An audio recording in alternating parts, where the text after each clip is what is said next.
अस्सलाम वालेकुम। आज जो हम टॉपिक डिस्कस करने जा रहे हैं वो है लंबर ट्रैक्शन। लंबर ट्रैक्शन हम देते कब हैं? अगर हमारे पास लंबर की कंप्रेशन वगैरह हो गई है तो उन केसेस के अंदर हम लंबर ट्रैक्शन देंगे। लंबर ट्रैक्शन में सबसे पहले हमने करना क्या कि इसमें हमने लोअर बॉडी वेट जो है, ठीक है, उसको हमने ओवरकम करना होता है, ठीक है, और इसके अंदर फ्रिक्शन भी ऐड हो रही होती है हमारे पास। तो फ्रिक्शन को कम करने के लिए हमने स्प्लिट टेबल यूज़ करना होता है। स्प्लिट टेबल या हमारे पास एक ऐसा काउच होता है जिसके अंदर सेपरेशन हुई होती है और वो बॉडी पार्ट को सेपरेट कर देता है, उससे हमारी क्या है, फ्रिक्शन भी कम हो जाएगी। नेक्स्ट हमने देखना है कि हमने जो ट्रैक्शन की फोर्स अप्लाई करनी है वो कितनी अप्लाई करनी है। सर्वाइकल में हमने देखा था कि हमने 10% ऑफ टोटल बॉडी वेट जो थी वो कैलकुलेट करके उतनी ट्रैक्शन की फ़ोर्स अप्लाई की थी, लेकिन नंबर के केस में हमने half of total body weight means 50% लेना है टोटल बॉडी वेट का। अगर एक पर्सन का वेट जो है 100 kg है तो हम उसकी बॉडी के ऊपर ट्रैक्शन की कितनी फ़ोर्स अप्लाई करेंगे, 50 kg तक। नेक्स्ट हमारे पास आ जाता है पेशेंट की पोजीशन और एंगल ऑफ पुल। हमने जो पेशेंट के टारगेट टिश्यूज़ हैं, ठीक है, उनके दरमियान ज़्यादा से ज़्यादा सेपरेशन रखनी है, ठीक है। नेक्स्ट आता है पेशेंट की पोजीशन कैसी होनी चाहिए, प्रोन भी हो सकती है और सुपाइन भी हो सकती है। पेशेंट कंफर्टेबल हालत में होना चाहिए, ठीक है। उसके लिहाज से हम देखते हैं कि पेशेंट प्रोन में होगा या सुपाइन में होगा। पेशेंट जिस पोजीशन में कंफर्टेबल फील करेगा हम उसकी वही पोजीशन अडॉप्ट करेंगे। अगर पेशेंट में कोई पैथोलॉजी वगैरह मतलब किसी पैथोलॉजी या उसके लंबर एरिया में पेन है, इस वजह से वो जो है सुपाइन नहीं लेट सकता, तो इसलिए हम उसको प्रोन लेटाएंगे। इस तरह हम पैथोलॉजी भी देखेंगे या स्पाइनल सेगमेंट और स्ट्रक्चर जिनको हम ट्रीट कर रहे हैं उनके लिहाज से भी हम पेशेंट की पोजीशन को अडॉप्ट करवाएंगे। नेक्स्ट हमारे पास लंबर ट्रैक्शन की भी हमारे पास 3 टाइप्स हैं, मैनुअल ट्रैक्शन, मैकेनिकल ट्रैक्शन और सेल्फ एडमिनिस्ट्रेड ऑटो ट्रैक्शन। इसमें हम क्या करते हैं कि लंबर और थोरेसिक एरिया को स्टेबलाइज़ करने के लिए बेल्ट्स यूज़ करते हैं। 2 बेल्ट्स यूज़ होती हैं। थोरेसिक एरिया को जो हम स्टेबलाइज़ करने के लिए बेल्ट यूज़ करते हैं उसे हम थोरेसिक बेल्ट बोलते हैं या थोरेसिक स्टेबलाइजेशन हार्नेस बोलते हैं। इस तरह पेल्विक एरिया को जो हम स्टेबलाइज़ करने के लिए बेल्ट यूज़ करते हैं उसे हम पेल्विक ट्रैक्शन हार्नेस बोलते हैं, ठीक है। नेक्स्ट हम देखते हैं कि हमने पेशेंट की सुपाइन में और प्रोन में पोजीशनिंग किस तरह करनी है, ठीक है। सुपाइन में क्या हुआ कि पेशेंट की जो है हमने लंबर फ्लेक्शन जो है ना उसको इंक्रीज़ कर देना है। नेक्स्ट हमारे पास 4 केसेस हैं कि अगर हम हिप की फ्लेक्शन जो है वो 45 to 60 डिग्री तक इंक्रीज़ करते हैं तो इसका इफ़ेक्ट L5 से S1 सेगमेंट के ऊपर आएगा। अगर हम फ्लेक्शन 60 to 75 डिग्री तक इंक्रीज़ करते हैं तो इसका इफ़ेक्ट L4 से L5 सेगमेंट के ऊपर आएगा। नेक्स्ट है कि अगर हम फ्लेक्शन जो है हिप की फ्लेक्शन 75 to 90 डिग्री तक इंक्रीज़ करते हैं तो इसका इफ़ेक्ट L3 से L4 सेगमेंट के ऊपर आएगा। और अगर हम 90 डिग्री तक इंक्रीज़ कर देते हैं हिप की फ्लेक्शन तो इसका इफ़ेक्ट पोस्टीरियर इंट्रावर्टिब्रल डिस्क के ऊपर आएगा।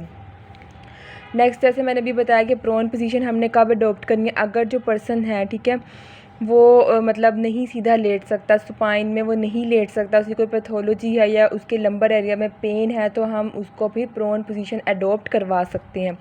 कब यूज़ कर सकते हैं? When excessive flexion of lumbar spine हो, ठीक है, या फिर पेल्विस की एक्सेसिव फ्लेक्शन हो, ठीक है, या फिर जो है अगर पेशेंट सुपाइन लेटता है तो उसकी पेन या उसके सिम्टम्स जो हैं वो इंक्रीज़ हो जाते हैं, तो इस केस में हम उसे प्रोन पोजीशन अडॉप्ट करवाएंगे।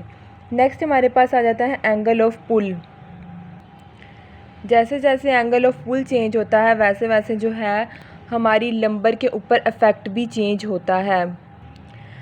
अगर हमारे पास anterior angle of pull increase होगा, ठीक है, anterior angle of pull increase होगा तो वो उसका इफ़ेक्ट किसके ऊपर आएगा, हमारी लंबर लॉर्डोसिस के ऊपर उसका इफ़ेक्ट आएगा, वो उसको इंक्रीज़ कर देगा, ठीक है। अगर पोस्टीरियर एंगल ऑफ पुल है, ठीक है, वो किस चीज़ को इंक्रीज़ करेगा, वो लंबर काइफोसिस को। एंटीरियर एंगल ऑफ पुल जो है वो हमारे पास इंक्रीज़ करेगा लंबर लॉर्डोसिस को और posterior angle of pull increase करेगा लंबर काइफोसिस को। अगर टू मच इन्फ्लेक्शन कर देते हैं, हम बहुत ज़्यादा फ्लेक्शन कर देते हैं, उसकी वजह से जो हमारे पोस्टीरियर लिगामेंट हैं वो इम्पिंज हो सकते हैं, ठीक है।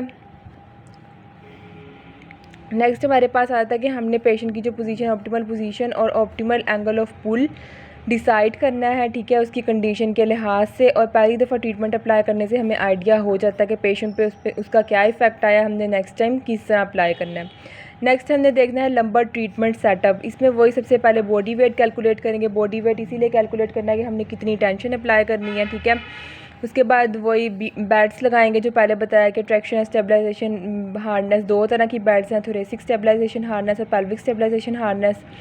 उसकी पोजीशन बनाएंगे टेबल के ऊपर, ठीक है। सेट मोड होगा हमारे पास कि हमने इंटरमीडिएट मोड यूज़ करना है या हमने कंटिन्यूस मोड यूज़ करना है। ऑन ऑफ रेशो रखेंगे, टेंशन सेट करेंगे, ड्यूरेशन सेट करेंगे, ठीक है। पेशेंट को हम पेशेंट अलार्म या सेफ्टी स्विच देंगे और उसको एक्सप्लेन कर देंगे कि उसके साथ क्या होने वाला है। मीन्स हमने उसे सारा प्रोसीजर पहले बता देना कि उसके ऊपर फोर्स लगेगी, उसके बॉडी पार्ट्स अपार्ट होंगे, ताकि उसके लिए ये न्यू ना हो, उसे सब कुछ पहले से पता हो कि उसके साथ क्या होने वाला है। कौन कौन सी कंडीशन के अंदर हम अप्लाई कर सकते हैं लंबर ट्रैक्शन को? लो बैक पेन के अंदर, शैटिका के अंदर, लंबर डिस्क हर्निएशन के अंदर और डीजेनरेटिव डिस्क डिजीज़ के अंदर हम लंबर ट्रैक्शन को यूज़ कर सकते हैं। लास्ट में हमारे पास आ जाता है ट्रीटमेंट टाइम। जनरली जो है अगर हम सस्टेन्ड या इंटरमीडिएट ट्रैक्शन अप्लाई कर रहे हैं तो उसके लिए 20 मिनट का टाइम इनफ होता है। लेकिन अगर डिस्क हर्निएशन का केस है तो उसके लिए हम अगर सस्टेन्ड ट्रीटमेंट यूज़ कर रहे हैं तो तब हम 8 मिनट तक ट्रीटमेंट देंगे। ट्रैक्शन हमारे पास करती क्या है? ट्रैक्शन हमारे पास जो हमारे वर्टिब्रा हैं, ठीक है, उनके दरमियान जो सक्शन फोर्स है उनको इंक्रीज़ करती है। वर्टिब्रा हमारे सेपरेट हो जाते हैं। जैसे वर्टिब्रा सेपरेट होते हैं, जो हमारी जो डिस्क है जो बाहर निकली होती है, डिस्क हर्निएशन हुई होती है, वो वापस इंटरवर्टेब्रल डिस्क के अंदर, इंटरवर्टेब्रल स्पेस के अंदर चली जाती है। हमारी इंटरवर्टेब्रल डिस्क जो है वो हमारी इंटरवर्टेब्रल स्पेस के अंदर वापस चली जाती है।